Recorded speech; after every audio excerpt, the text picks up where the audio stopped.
ہوش آیا تو اسپتال میں بیڈ پہ تھی، ساتھ میرین بیٹھی تھی۔ میرین حازم کیسا ہے؟ الفت: حازم بھائی کو ہوش نہیں آیا، ڈاکٹر کہہ رہے ہیں کہ انہیں 24 گھنٹے میں ہوش نہ آیا تو بچنا مشکل ہے ان کا۔ وہ زور زور سے رو رہی تھی، کسی بات کا صدمہ پہنچا ہے انہیں۔ وہ چپ کر کے بیڈ سے اٹھی، سب لوگ ایمرجنسی کے باہر بیٹھے تھے۔ حازم کی ماں کی حالت بہت بری تھی، رو رو کے انہوں نے برا حال کیا ہوا تھا۔ وہ ایمرجنسی وارڈ کے سامنے آئی، اندر حازم کے سر پہ پٹیاں تھیں، ہاتھوں پہ، پاؤں پہ۔ اللہ میری عمر بھی آپ کو لگا دے، مجھ سے غلطی ہو گئی ہے، معاف کر دیں، میں مجبور تھی حازم۔ ہچکیاں بند گئی تھیں رو رو کے۔ اس کی ایک نظر اس نے حازم کو دیکھا، ایک دم اس کے ہاتھ ہلے۔ ڈاکٹر جلدی سے بولی تھی۔ ڈاکٹر ایک دم سب بھاگ کے اٹھے تھے۔ الفت کی آواز پہ بھاگ دوڑ مچ گئی تھی اور ڈاکٹر آدھے گھنٹے سے اندر سب باہر اس کا انتظار کر رہے تھے۔ تبھی ڈاکٹر اندر سے باہر آیا۔ حازم کو ہوش آ گیا ہے، اب وہ خطرے سے باہر ہے، پر ابھی حالت نازک ہے، کوئی گہرا صدمہ پہنچا ہے، اس لیے ان سے بات کوئی نہ کرے، ان کے پاس زیادہ کوئی نہ جائے۔ سب شکر منا رہے تھے، تبھی الفت کے فون کی کال بیل بجی۔ احم کی کال تھی، اس کا دل زور سے دھڑکا، کہیں اسے پتہ تو نہیں لگ گیا۔ ہیلو، ہو گیا جو ہونا تھا، تم سب کے گھر پہنچنے سے پہلے وہاں سے نکلو، تمہارے باقی کے پیسے تمہیں مل جائیں گے۔ یہ کہہ کے اس نے کال کٹ کر دی، مطلب ابھی اسے کسی بات کا پتہ نہیں چلا تھا۔ وہ چپ کر کے وہاں سے نکلی اور حویلی آئی، اپنا سارا سامان اٹھایا اور ٹیکسی میں بیٹھ کے نکل گئی۔ وہ حازم کا سامنا نہیں کر سکتی تھی سب کا، اور نہ چاہتی تھی کہ کسی کو پتہ چلے اس کی وجہ سے یہ سب ہوا ہے۔ پورے راستے وہ روتی رہی، حازم کی زندگی کے لیے دعائیں مانگتی رہی۔ آنسو تھے کہ رکنے کا نام نہیں دے رہے تھے۔ گھر پہنچی تو فجر کی اذان ہو رہی تھی۔ گھر کا دروازہ بجایا۔ کون ہے؟ اس کی ماں نے پوچھا۔ امی میں ہوں الفت۔ الفت میری بچی، جلدی سے دروازہ کھولا۔ ماں کے گلے لگ گئی، رو رہی تھی۔ بس میری بچی کیسی ہے؟ کہاں چلی گئی تھی اپنی ماں سے دور؟ نہ خیر نہ کوئی خبر۔ اندر سے دونوں چھوٹی بہنیں بھی آ گئی تھیں۔ ماں نے اپنی ہوش میں لیا تو کچھ سکون آیا۔ ناشتہ کر کے وہ سو گئی تھی۔ زندگی اپنی روانی کی طرف رواں دواں تھی۔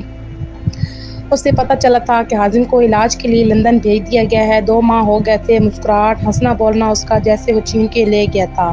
پھر وہ اپنی زندگی میں واپس آ گئی تھی۔ بور ہو جاتی تھی۔ ایک بار تو دل کیا پڑھائی شروع کر لے، اب اتنے پیسے بھی تھے اور پڑھائی میں تو ویسے بھی وہ سب سے آگے رہی تھی، پر اس کے دل کا کیا؟ نوکری ہی کر لے، ایک دن یہ بھی ختم ہو جائے گی، پھر مسئلے مسائل کھڑے ہو جائیں گے۔ وہ واپس جمال صاحب کے پاس آئی تھی۔ سوری مس الفت، اب ہم آپ کو جاب پہ نہیں رکھ سکتے، پہلے آپ کے حالات دیکھ کے ہم نے رکھا تھا، اب تو آپ ٹھیک ہیں، پر سر۔ الفت نے اسے دیکھتے ہوئے کہا، آپ ایسا کریں، یہ کارڈ لیں، یہ ارمان گروپ آف کمپنیز کے مالک ہیں، ان کو فی الحال ضرورت ہے اسٹاف کی، یا آپ کو کوئی نہ کوئی کام دے دیں گے۔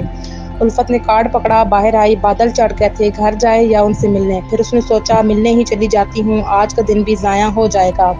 ٹیکسی لے کے وہ آفس آئی۔ بہت سے لوگ تھے جو انٹرویو کے لیے بیٹھے تھے۔ اس کی باری 1 گھنٹے بعد آئی۔ 2-3 لڑکیاں اندر گئیں، ساتھ ہی الفت بھی۔ سامنے کوئی جانی پہچانی شکل کا آدمی بیٹھا تھا۔ پھر اسے اچانک یاد آیا کہ یہ وہ تو وہی تھا جو اس نے نرم کے ساتھ بیٹھا تھا، پر چپ تھا۔ اس کی نظر الفت پہ پڑتے ہی وہ پہچان گیا تھا۔ آج سب لوگ باہر جائیں، ایک ایک کر کے آئے، تم روکو، اس نے الفت کی طرف اشارہ کرتے ہوئے کہا۔ الفت چپ کر کے وہیں کھڑی ہو گئی۔ بیٹھو، سب باہر چلی گئی تھیں۔ وہ اٹھا اور الفت کے نزدیک آیا۔ میں تمہیں اپنی پرسنل سیکریٹری کی جاب دوں گا اور منہ مانگی قیمت پر مت بھی، پر جو کہوں گا وہی کرنا ہے، وہ ہنستے ہوئے بولا۔ الفت ایک دم اٹھ کے کھڑی ہو گئی۔ سر، مجھے سر مت بولو، وہ اس کے نزدیک آتے ہوئے بولا۔ جس دن سے تمہیں دیکھا ہے تمہاری خوبصورتی کا دیوانہ ہو گیا ہوں میں۔ اس کے چہرے کو ہاتھ لگانے کے لیے آگے بڑھا۔ الفت نے پیچھے کھٹک کے فوراً باہر نکل گئی۔ پیدل چلتے چلتے بھاگ رہے تھے اور بادل زور سے گرج کے برسنا شروع ہو گئے تھے۔ سنسان سڑک پہ بھاگے جا رہی تھی، رو رہی تھی۔ پھر جب تھک گئی تو وہیں بیٹھ کے چلائی اور چلا چلا کے روئی کہ میرا قصور کیا تھا، میری مجبوری نے کرایا مجھ سے، سب میں نے جان بوجھ کے نہیں کیا تھا۔ کیا اب ساری زندگی لوگ اس کی مجبوریوں کا فائدہ اٹھاتے رہیں گے؟ نہیں، میں اب کسی کو اجازت نہیں دوں گی خود کا فائدہ اٹھانے کا۔ وہ آنسو صاف کرتے ہوئے اٹھ کھڑی ہوئی، گھر آئی، کھانا کھایا۔ اگلے ہی دن وہ بزنس ڈپلوما کے لیے اپلائی کر آئی۔ پڑھائی میں تو وہ شروع سے ہی اچھی تھی۔ دن رات محنت کر کے اس نے 2 سال میں 2 ڈپلومے کیے اور ساتھ ٹیچنگ بھی کرتی رہی۔ 2 سال ہو گئے تھے اس واقعے کو، وقت کیسے گزرا پتہ ہی نہیں چلا، پر بہت سیریس رہنے لگی تھی، کسی سے زیادہ بات نہیں کرتی تھی، کبھی کبھی مسکرا دیتی تھی۔ درخشندہ اس کی ماں کے کئی بار پوچھا بھی، پر اس نے کبھی کچھ نہ بتایا۔ ڈپلومہ کر چکی تھی، ابھی کچھ دن ہی ہوئے تھے، کسی اچھی نوکری کی تلاش میں تھی، تبھی آذر گروپ آف کمپنی میں جاب کی آفر آئی تھی۔ آذر پچھلے 2 سال سے امریکہ میں تھا، پیچھے سے کمپنی کو بہت بری طرح نقصان ہوا اور ٹاپ 5 میں سے ٹاپ 10 میں آ گئی تھی، اس لیے وہ واپس آیا اور نئے لوگوں کو آفر کی تھی جاب کی۔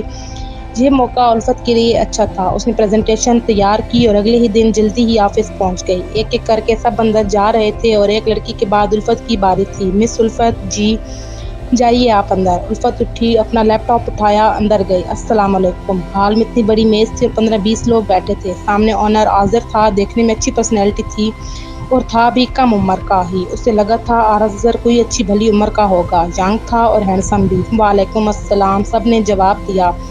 الفت نے اپنا لیپ ٹاپ آن کیا۔ آگے بڑھنا تھا تو پھر اپنا 100% دینا تھا اور وہ ہمت کر کے آئی تھی کہ اب نہیں پیچھے مڑنا، نہ کسی کے آگے مجبور ہونا ہے۔ جب وہ بولی اور اپنا پریزنٹیشن دیا تو ہال میں تالیاں گونج اٹھیں۔ واہ مس الفت، بہت خوب۔ آذر اٹھ کے الفت کے پاس آیا۔ ہماری کمپنی کو آپ جیسے ہی لوگوں کی ضرورت ہے، آپ کل سے جوائن کر سکتی ہیں آفس۔ تھینک یو سر، وہ سنجیدگی سے جواب دے کے ہلکا سا مسکرائی اور باہر چلی گئی اور آذر اسے دیکھتا رہ گیا۔ عجیب لڑکی تھی۔ حازم کی طبیعت کچھ بہتر تھی پر اس نے ارم کو کچھ نہیں کہا اور سارا نظام اس کے ہاتھ میں پکڑا دیا۔ ٹھیک ہونے میں اسے 1 سال لگا اور اب 1 سال سے اس نے آفس کم جانا شروع کر دیا تھا۔ سگریٹ کو اپنی زندگی کا حصہ بنا لیا تھا۔ کوئی ضروری میٹنگ ہوتی تو ہی جاتا تھا۔ پاکستان چھوڑے اسے 2 سال ہو گئے تھے۔ ارم نے ٹاپ 1 پہ کمپنی کو ٹاپ 5 کر دیا تھا اور حازم چپ تھا۔ وہ اس سے ایسے ہی سب لے لیتا، یہ کھیل نہ کھیلتا۔ پر الفت اس کے دل سے نکل نہیں سکی تھی۔ ٹوٹ کے چاہا تھا، کرتا محبت تھا، پر جب بھی خیال آتا تھا نفرت اور حقارت سے ہی سوچتا تھا۔ زندگی چلتے چلتے 2.5 سال گزار گئی تھی۔ بھائی مجھے آپ سے کچھ ضروری بات کرنی ہے۔ ارم لندن آیا تھا حازم سے ملنے۔ بولو۔ اب آپ ٹھیک ہیں، آپ واپس آ جائیں اور بزنس سنبھالیں۔ کمپنی کو بہت نقصان ہو رہا ہے۔ حازم پہلے تو اسے دیکھتا رہا، پھر اٹھ کے اس کے پاس آیا۔ یہی تو چاہیے تھا تمہیں، سنبھال لو اب۔ ارم نے ایک دم حازم کو دیکھا۔ میں تو ہٹ گیا ہوں راستے سے، جو تم چاہتے تھے وہ ہو گیا ہے۔ اچھا طریقہ اپنایا تھا تم نے۔ بھائی وہ اس کی زبان سے اگلا جملہ نہیں نکل رہا تھا۔ میں معافی مانگتا، اتنا لفظ بولا تھا۔ ارم معاف کیا میں نے، پھر واپس جائیں اور کمپنی کو دیکھیں، بہت نقصان ہو رہا ہے۔ مارنا تھا تو ایسے ہی مار دیتے ارم، کبھی دکھ نہ ہوتا۔ باہر سے جو آئی تھی اس کو دکھ نہیں ہے مجھے، پر چھوڑو، بھول نہیں سکوں گا میں۔ اگلے ہفتے آ جاؤں گا پاکستان، ابھی تم جاؤ یہاں سے۔ وہ کہہ کے اپنے کمرے میں چلا گیا۔ حازم نے بڑی محنت کر کے ٹاپ 1 پہ کمپنی کی تھی اور ایسے ڈوبتا ہوا نہیں دیکھ سکتا تھا وہ، اس لیے اس نے پاکستان جا کے سارے کام دیکھنے کا فیصلہ کیا تھا۔ اس کی ماں کب سے بلا رہی تھی پر ہر بار وہ انکار کر دیتا تھا۔ ادھر 6 مہینے کی لگاتار محنت نے ٹاپ 10 میں سے ٹاپ 5 پہ لے آئی تھی الفت آذر کمپنی کو، اور سب خوش تھے۔ سب سے زیادہ آذر اس کی سنجیدگی سے اسے اپنی طرف کھینچتی تھی۔ وہ فضول بات نہیں کرتی تھی کسی سے، اپنے کام سے کام رکھتی تھی اور بہت محنت کر رہی تھی۔ سیلری اچھی ہونے کی وجہ سے اس نے ایک پوش علاقے میں گھر لے لیا اور دونوں چھوٹی بہنیں ٹاپ کی یونیورسٹی میں پڑھ رہی تھیں۔ اپنی زندگی سے مطمئن ہو گئی تھی وہ کہ اب اسے کسی کی محتاجی کی ضرورت نہیں ہے۔ اپنا ایک نام اور ایک پہچان بنا چکی تھی، پر حازم اسے ابھی بھی نہیں بھولا تھا۔ ایک بار وہ اس سے معافی مانگنا چاہتی تھی۔ محبت بہت بری چیز ہے، کبھی کسی کے ساتھ نہیں کھیلنا چاہیے، ٹوٹ جاتا ہے انسان۔ وہ یہ سمجھ سکتی تھی پر اس کے سامنے بھی نہیں آنا چاہتی تھی کہ جیسے آئے گی وہ کبھی معاف نہیں کرے گا۔ کبھی کبھی سوچتی تھی کہ ایک بار اسے سمجھنے کی کوشش تو کرتا۔ اس نے محبت جھوٹی نہیں کی تھی پر کھیل تو مجبوری میں کھیلا تھا۔ ارے مس الفت آفس کے باہر کھڑی تھی جب آذر نے دیکھا۔ اس کی گاڑی خراب ہو چکی تھی۔ آفس کی گاڑی اسے لینے آتی تھی اور وہ چھوڑنے بھی جاتی تھی۔ جی سر، پتہ نہیں گاڑی میں کوئی مسئلہ ہو گیا ہے، الفت نے آذر کو مختصر سا جواب دیا۔ چلیے میں آپ کو چھوڑ دیتا ہوں، گاڑی ٹھیک کروانے میں ٹائم لگے گا، میں آپ کو چھوڑتا جاؤں گا۔ وہ پہلے ہی موقع کی تلاش میں تھا، آج قسمت سے مل گیا تھا جو وہ گنوانا نہیں چاہتا تھا۔ الفت چپ کر کے اس کے ساتھ والی سیٹ پہ بیٹھ گئی۔ شام ڈھل گئی تھی، گاڑی ٹھیک کروانے میں سچ میں ٹائم زیادہ ہو جانا تھا۔ وہ باہر دیکھ رہی تھی اور آذر الفت کو۔ مس الفت تو کیا ایکٹیویٹیز ہیں آپ کی آفس کے علاوہ؟ اس نے خاموشی کو توڑا۔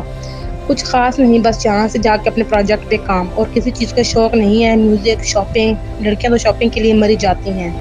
وہ ہنس کے بتا رہا تھا، نہیں میرا اور کوئی شوق نہیں ہے۔ پر کیوں؟ وہ حیرانی سے پوچھ رہا تھا۔ بس ایسے ہی، اچھی لگتی ہے مجھے آپ کی عادت، مختصر جواب دیتی ہیں، اپنے کام سے کام رکھتی ہیں۔ شکریہ سر، تھینکس۔ الفت آپ کی وجہ سے کمپنی میں 6 ماہ میں پھر سے ٹاپ پر آ گئی ہے، نہیں تو مجھے سمجھ میں نہیں آ رہی تھی کہ میں کیا کروں۔ کوئی بات نہیں سر، یہ میرا فرض تھا، آپ نے مجھے موقع دیا، اتنے میں الفت کا گھر آ گیا تھا۔ اندر آنے کا نہیں کہیں گی؟ وہ ہنس کے بولا، آ جائیں۔ نہیں، پھر کبھی صحیح، ضرور، ابھی ایک دوست سے ملنے جانا ہے، بہت ٹائم کے بعد پاکستان آیا ہے۔ جی ٹھیک ہے، جیسے آپ کو ٹھیک لگے، اوکے، اللہ حافظ۔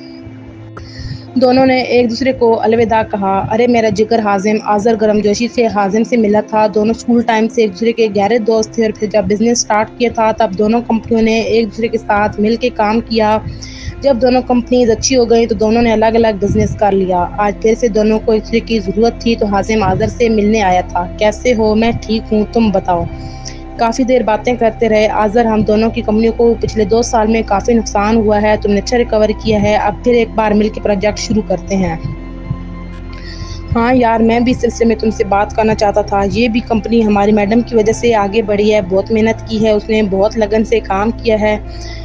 تم ملنا اچھا لگے گا اور اگر دونوں مل کے کام کرتے ہیں تو اور فائدہ ہے۔ میں پھر کل آتا ہوں آپ کی میڈم سے ملنے، حازم ہنس کے بولا تھا۔ اور تمہاری امریکہ والی میڈم کا کیا بنا ہے؟ حازم پھر ہنسا۔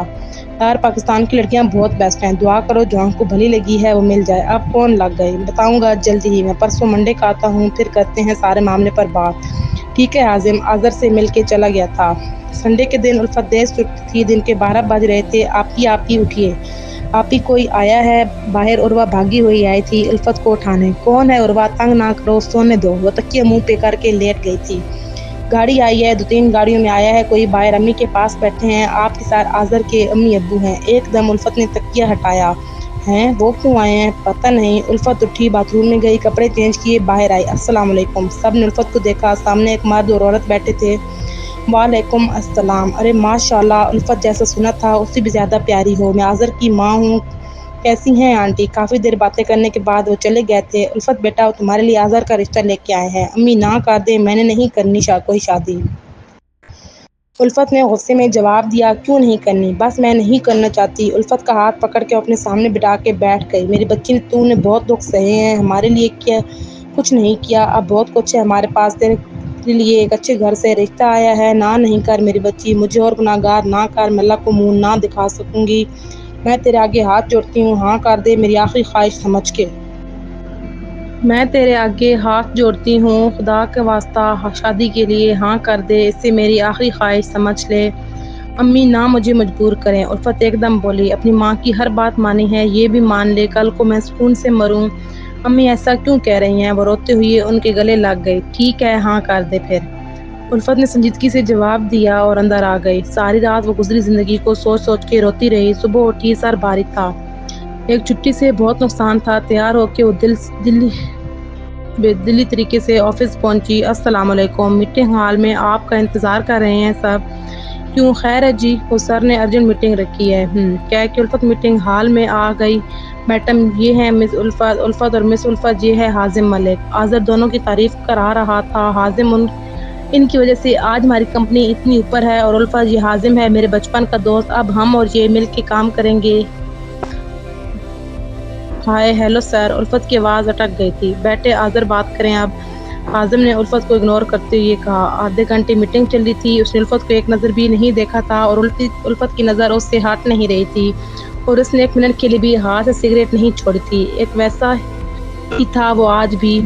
مجھے لگتا ہے کہ لندن کے پروجیکٹ کو کمپلیٹ کر کے اس کو پروموٹ کرتے ہیں، 3 سال ہونے والے ہیں اسے، اب کافی ہو چکا ہے۔ ہاں صحیح کہہ رہے ہو حازم، پھر تم اپنے سٹاف سے پوچھ لو، جو ضروری لوگ ہیں انہیں لندن لے کر چلو، پروموٹ کرنے کے بعد اسے پاکستان میں چلائیں گے جس سے ہمیں بہت فائدہ ہوگا۔ نہیں میرے سٹاف کو کوئی مسئلہ نہیں ہے، تو پھر تیاری کرو، جیسے ہو مجھے بتا دینا۔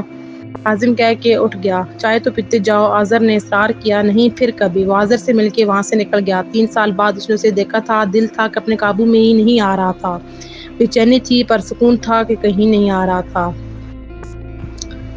سب میٹنگ ہال سے چلے گئے تھے، الفت وہیں سن بیٹھی تھی۔ مس الفت، مس الفت، آذر نے آواز لگائی۔ جی سر، آپ سے کچھ بات کرنی ہے۔ جی، وہ اٹھ کے آذر کے سامنے کھڑی ہوئی۔ تھینک یو سو مچ، آپ نے رشتے کے لیے ہاں کی ہے۔ میں نہیں چاہتا تھا کہ آپ کو کوئی بات کہوں، نہ میں ان باتوں کو مانتا ہوں، اس لیے عزت سے آپ کے گھر میں نے اپنے والدین بھیجے آپ کو اپنی عزت بنانے کے لیے، پر سوری میں نے آپ کو بتایا نہیں۔ نہیں کوئی بات نہیں، الفت کا دماغ اس وقت سن تھا، بس اتنا ہی جواب دے سکی تھی۔ آج رات دونوں کمپنیوں کے تعلقات پہ پارٹی رکھی ہے، کیا میں وہاں آپ کو رنگ پہنا سکتا ہوں؟ جب ہاں ہو گئی ہے تو میں چاہتا ہوں سب کو بتا دوں، پلیز نہ کرنا۔ جب ہاں ہو گئی ہے تو پھر جیسے آپ کو ٹھیک لگے گا۔ وہ چپ کر کے باہر آ گئی۔ شام کی پارٹی کو لے کر باتیں ہونے لگی، کیا پہننا ہے؟ وہ حازم کے چہرے میں ہی کھوئی ہوئی تھی۔ گھر واپس آئی، آج جلدی آ گئی بیٹا؟ پھر خشندہ نے دیکھ کے کہا، ہاں وہ آج میٹنگ ہے، شام کو ایک پارٹی ہے، تو کیا پہنیں گے آپ؟ کچھ بھی پہن لوں گی۔ وہ بلیک والا ڈریس پہننا، آپ ہی بہت پیاری لگتی ہیں، ایک ہی بار پہن کے آپ نے رکھ دیا اسے سنبھال کے۔ وہ حازم کی دی ہوئی ڈریس کی بات کر رہی تھی۔ شام کو اس نے وہی ڈریس پہنا۔ آذر کا فون آیا، مس الفت ابھی تک آپ پہنچی نہیں ہیں؟ جی سر، تیار ہو رہی تھی، بس آتی ہوں۔ جلدی سے آ جائیں، سب آ چکے ہیں، آپ کا ہی انتظار ہے۔ 20 منٹ بعد الفت پارٹی ہال میں پہنچی تو سب کی نظریں حازم اپنی پلکیں چھپکانا ہی بھول گیا تھا۔ ایک دم سب نظروں سے گزرا تھا اور ارحم بھی دیکھ کے حیران تھا کہ الفت کی وجہ سے آذر کی کمپنی اتنا آگے گئی تھی۔ لیکن آذر نے مائک پکڑا تھا۔ آج مجھے 2 خوشیاں ملی ہیں، ایک تو حازم کمپنی کے ساتھ پروجیکٹ کی، دوسری میری پرسنل لائف میں جلد ہی شادی کرنے والا ہوں اور میری زندگی کی ساتھی مس الفت ہوں گی۔ سب کی بیک وقت ہیں نکلی تھی اور حازم کے ہاتھ میں جوس کا گلاس ٹوٹ گیا تھا۔ شور کی وجہ سے کسی کو نہیں پتا تھا، اوپر سے اندھیرا تھا، روشنی صرف آذر پہ تھی۔ وہ الفت کے قریب آیا اور اپنا ہاتھ آگے کیا۔ الفت نے چپ کر کے اس کے آگے ہاتھ کیا۔ اس نے انگلی میں رنگ پہنا دی۔ شادی بھی بتا دیں سر، کب ہے؟ یہ لندن پروجیکٹ کے فوراً بعد۔ وہ خوش ہوتے ہوئے الفت کو دیکھ کے بولا اور حازم وہاں سے چلا گیا۔